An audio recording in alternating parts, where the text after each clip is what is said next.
I would like to talk to you about the sausage principle. The theory that says if you love something, never find out how it was made. Well, tonight, I would like to show you my sausage.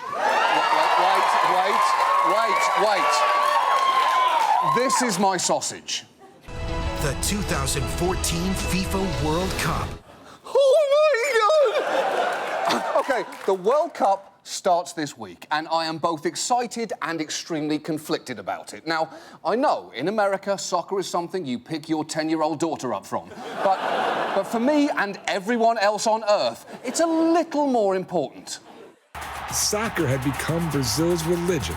In Colombia, soccer was a religion. Football is a religion here. Soccer, or football, like we say, it's a religion. Yeah, and they're not exaggerating. When David Beckham got a tattoo of Jesus, the response of most soccer fans was, "Oh, that's huge for Jesus. That's a big deal for him." Here's my conflict.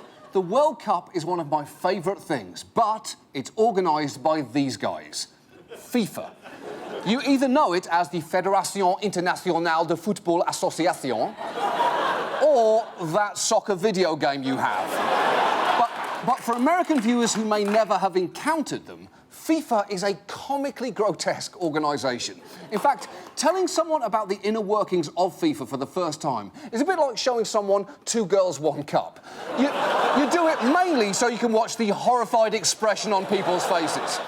Because let's start where FIFA's current World Cup is about to take place, Brazil. Brazilians are excited about everything. This is how they celebrate the fact that it's just about to be Lent. They love the concept of giving up chocolate temporarily. They're also the biggest soccer fans on Earth, so they must be thrilled at the prospect of hosting the World Cup. There's been months of unrest in some of the city's favelas or slums, with clashes between police and residents. Here, people demonstrated against Brazil holding the World Cup. That makes no sense. Why would you be unhappy hosting the thing that you love the most in all the world? The government has spent more than $11 billion getting ready. The United States team will play its second game here in the city of Manaus, in this brand new $270 million stadium. Manaus is so remote that it's almost impossible to reach by car, which is why officials had to have the stadium materials brought in by boat, shipped across the Atlantic from Portugal and up the Amazon River.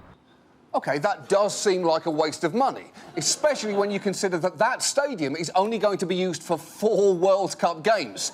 There's also no team in Manaus that can fill it afterwards, at which point it becomes the world's most expensive bird toilet. No wonder Brazilians are so upset, especially when you think about what they are actually getting in return. Well, and they're going to make money as well as the money they're spending. Actually, FIFA makes the money. This is where the controversy is. The country usually doesn't make money. FIFA, the organisation of the World Cup, is who makes the money. Yeah, Brazil, let me put this in terms you might understand. Think of money as pubic hair and FIFA as wax. Oh, they're going to be all over you during the World Cup, but when they go, they're taking all the money with them, including some from places you didn't even know you had any money, leaving you teary-eyed going, Jesus, what happened here? What happened? I'm never doing this again. Because here are FIFA's tax demands for prospective host countries. It is FIFA and its FIFA subsidiaries that are fully exempt from any tax whatsoever levied at whatever level, state level, municipality level, all sorts of taxes, consumption taxes, income taxes, you name it, it's all exempt. That's right. By Brazil's own estimates, they're allowing FIFA to forego $250 million in taxes. Somewhere, Wesley Snipes is going, so soccer was the answer. Oh, God. It seems so obvious now. Now, FIFA says they leave a lot behind, which they do, like new laws. Because, you see, once upon a time, Brazil did this. In 2003, the Brazilian government banned alcohol from stadiums because of the enormously high death rate amongst fans. Well, that seems like a good idea. Potentially life-saving, even. The only problem is, Budweiser is one of FIFA's key sponsors, and they sell a product they reflexively insist on calling beer. And FIFA seemed anxious to protect Budweiser from a law designed to protect people, which is why FIFA's Secretary General went to Brazil with a simple message. I'm sorry to say, and maybe I look a bit arrogant, but that's something we'll not negotiate. I mean, there will be, and there must be, as part of the law, the fact that we have the right to sell beer. Yes, maybe I look a bit arrogant, but how you say, fuck your laws and your public safety. Is that right? And the amazing thing is here, FIFA won. They successfully pressured Brazil into passing a so-called Budweiser bill, allowing beer sales in soccer stadiums. And at this point, you can either be horrified by that or relieved that FIFA wasn't also sponsored by cocaine and chainsaws. And Brazil is lucky. Brazil's lucky. At least they just had FIFA force alcohol on them. When South Africa hosted the World Cup 4 years ago, FIFA forced the creation of the FIFA World Cup courts, which sound funny, you know, it's like going to the World Series and being dragged in front of Judge Philly Fanatic. Except FIFA's courts were no joke. 2 Zimbabweans who robbed foreign journalists on a Wednesday were arrested on a Thursday and began 15-year jail sentences the next day. That is unsettlingly fast. That's like when you order Chinese food and it comes 5 minutes later. Well, thanks very much, but that was too quick. You didn't have time to make this properly.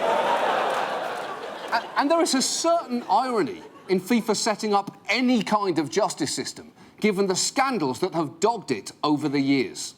Football's governing body has tried to tackle its shady inner workings by suspending 2 executives on corruption charges. The FIFA scandal rumbles on. Jack Warner, who was at the centre of bribery accusations, has resigned as vice president. There's been so many corruption scandals that FIFA have had to deal with. Bribery and FIFA go together like peanut butter and jelly. Yeah, but they shouldn't, though. Peanut butter and jelly are supposed to go together. FIFA and bribery should go together like peanut butter and a child with a deadly nut allergy. No, Devon, no! It's for your brother! And if you think FIFA can't get any more cartoonishly evil, this is their headquarters' actual boardroom. That's right. FIFA apparently modelled where they meet on the war room from Dr. Strangelove. That is Exhibit A for an organisation that does not give a shit what you think about them. And yet, the head of FIFA maintains that they are merely a humble, non-profit organisation.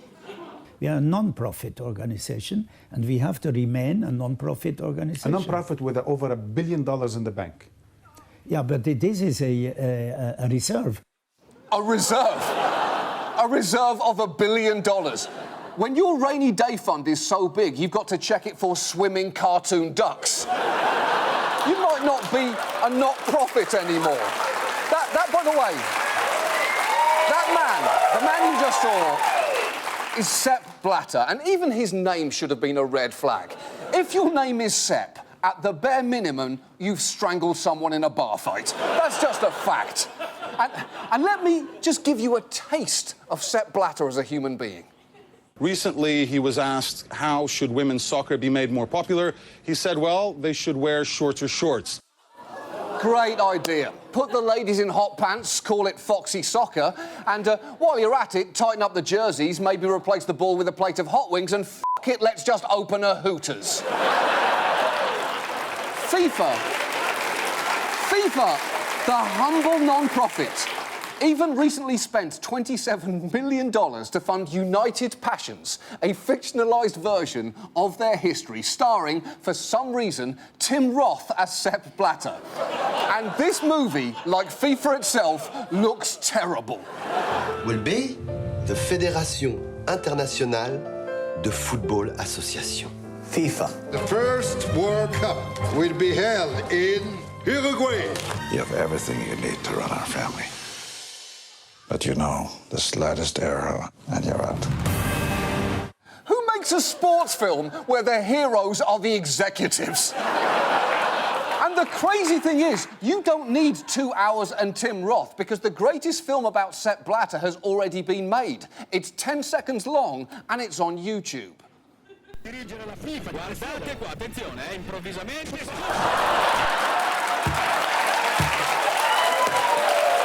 is wonderfully. That is the one time you can genuinely say, I'm glad that old man fell off that stage.